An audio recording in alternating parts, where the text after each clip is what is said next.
Welcome back. And, talking about making differences, as I started earlier, it's so important to be able to define the issues and the needs in communities. And one phenomenal lady has done that. It's Julia Van Zyl. She's the founder and director of Made for More. Julia has a sports science degree majoring in psychology and disabilities from the University of Stellenbosch. Julia believes that God has made each and every person with a plan, purpose, and a passion for their lives.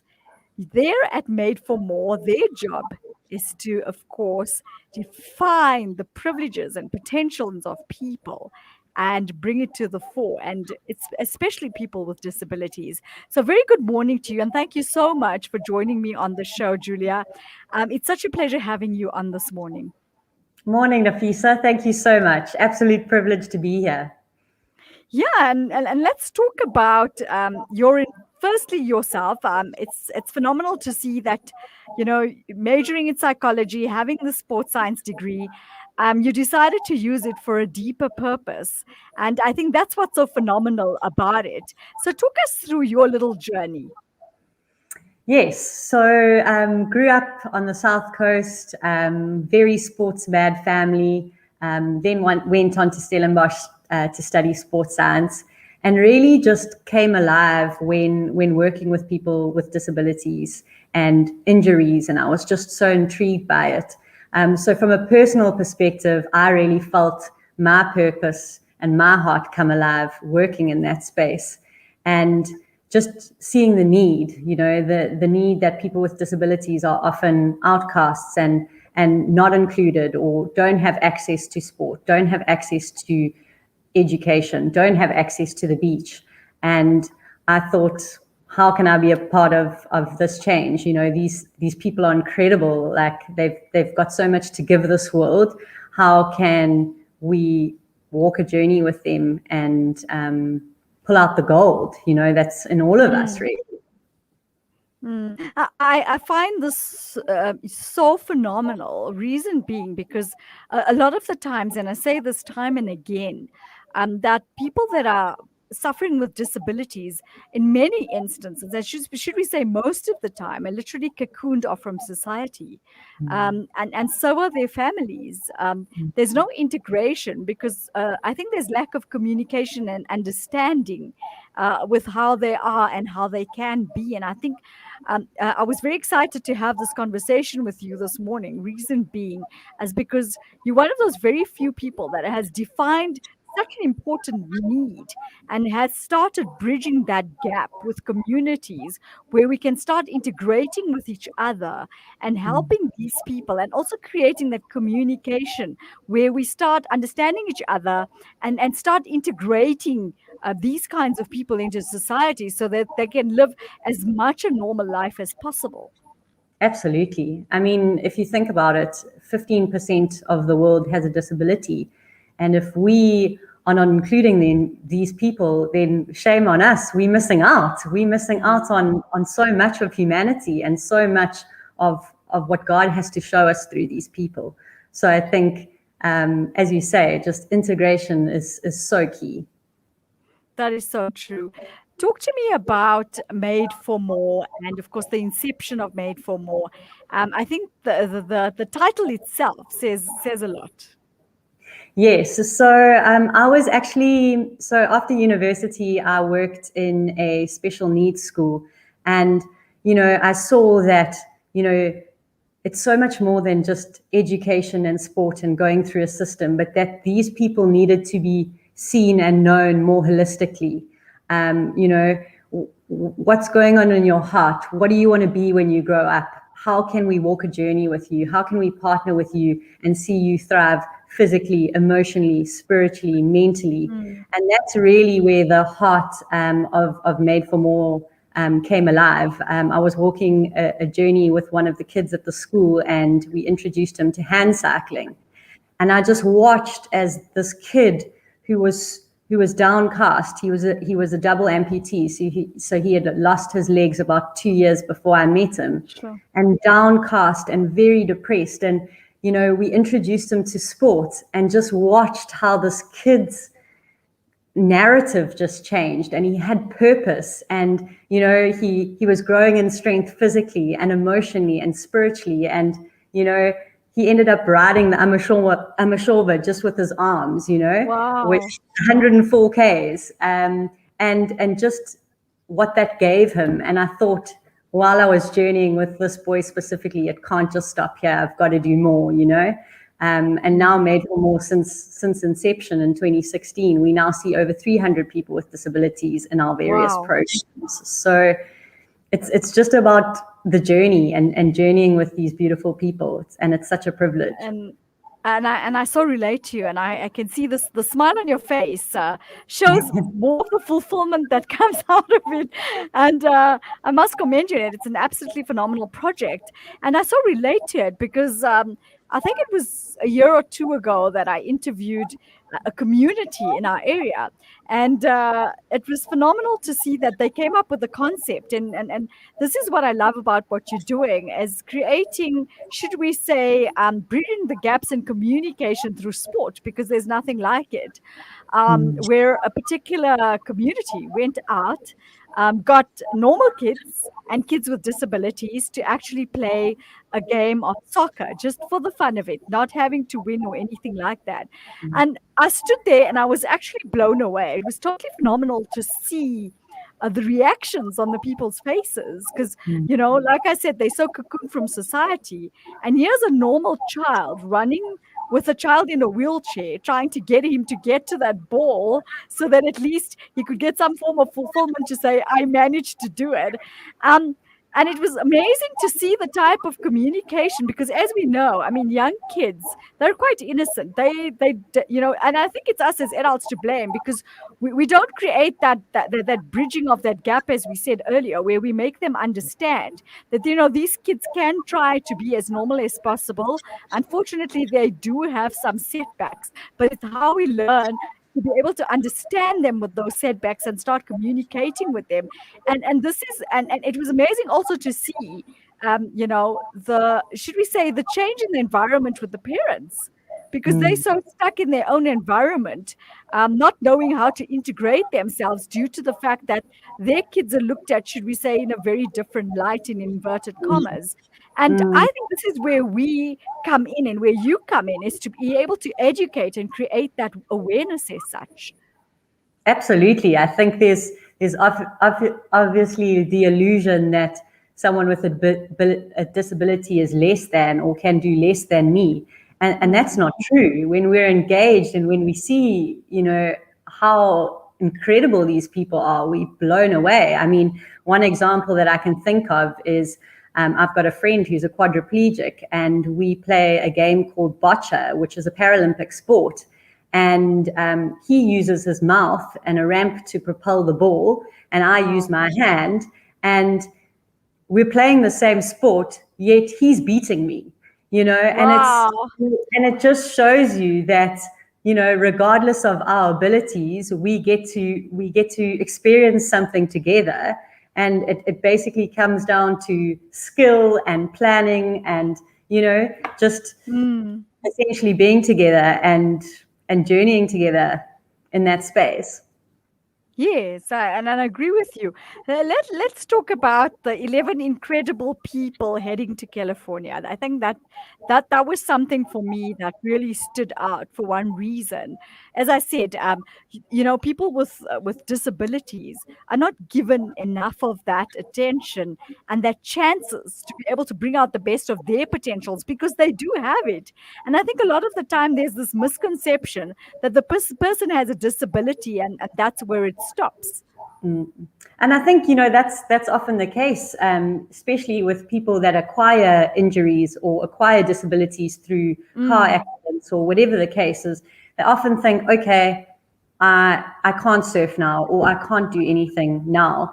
And we get to come and say, guys, get on the surfboard, it's so freeing, and come and join us. There's actually a sport created specifically for you.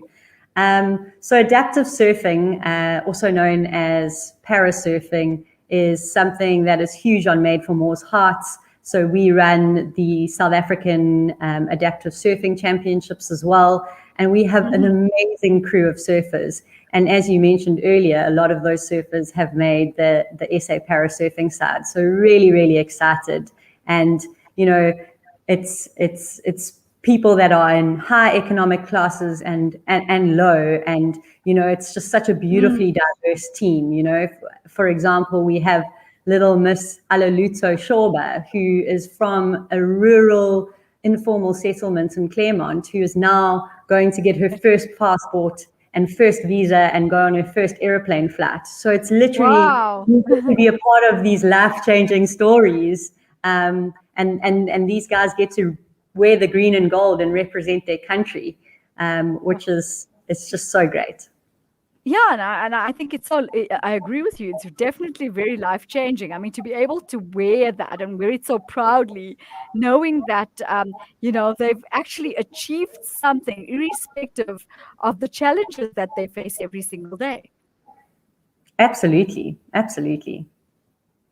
Julia, let's talk about the purposes. And I was reading your resume earlier, and I found it so amazing to say that you're using sport as a vehicle to drive hope, to build relationships, to instill morals and values, while equipping and giving athletes the opportunity to pursue their sporting careers.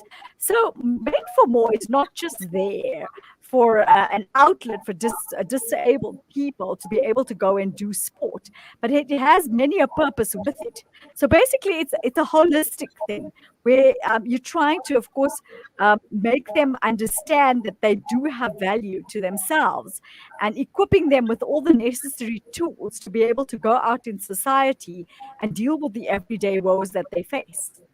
Absolutely. It's sport is the access tool. And once we're on a journey with a person, we can really bridge that gap in education, in access, in opportunities.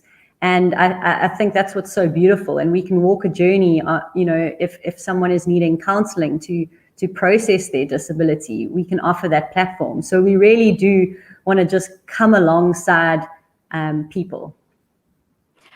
What story stands out for you the most? I mean, there's so many successful stories coming out of Made for More, but what is it for you that stood out the most?